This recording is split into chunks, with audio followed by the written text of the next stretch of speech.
شروع کرتا ہوں اللہ تعالیٰ کے نام سے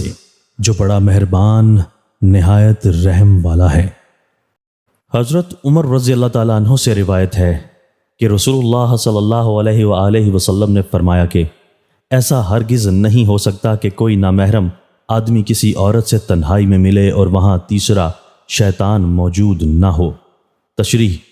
معاشرے کو فواحش اور گندے اعمال و اخلاق سے محفوظ رکھنے کے لیے رسول اللہ صلی اللہ علیہ وآلہ وسلم نے جو ہدایات فرمائی ہیں ان میں سے یہ بھی ہے کہ کوئی شخص کسی نامحرم عورت سے تنہائی میں نہ ملے۔ ایسی صورت میں اس شیطان کو اپنا کھیل کھیلنے کا موقع مل جاتا ہے جو ہر وقت ساتھ رہتا ہے۔ تشریح: مطلب یہ ہے کہ جب کوئی نامحرم شخص تنہائی میں کسی عورت سے ملے گا تو شیطان اس کو معصیت میں مبتلا کرنے کی ضرور کوشش کرے گا، اس لعین دشمن ایمان کو اس کا موقع ہی نہ دیا جائے۔ حضرت جابر رضی اللہ تعالیٰ عنہ سے روایت ہے کہ رسول اللہ صلی اللہ علیہ وآلہ وسلم نے فرمایا کہ ایسا ہوتا ہے کہ کوئی عورت شیطان کی طرح آتی یا جاتی ہے، یعنی اس کا ڈھنگ اور اس کی چال آدمی کے لیے شیطانی فتنہ کا سامان بن سکتی ہے۔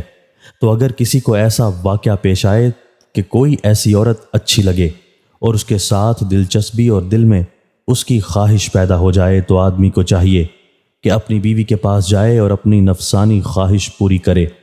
اس سے اس کی اس گندی خواہش نفس کا علاج ہو جائے گا۔ تشریح: انسان کی یہ فطرت ہے کہ کوئی کھانے پینے کی مرغوب چیز دیکھے یا خوشبو ہی آ جائے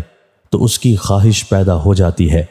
گرمی اور تپش کی حالت میں ٹھنڈی سایہ دار اور خوش منظر جگہ دیکھ کر وہاں ٹھہرنے اور آرام کرنے کو جی چاہنے لگتا ہے۔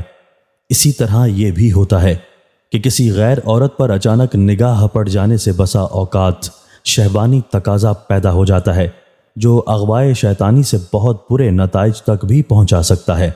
اور کم از کم آدمی ایک قسم کی بے چینی میں تو مبتلا ہو ہی جاتا ہے۔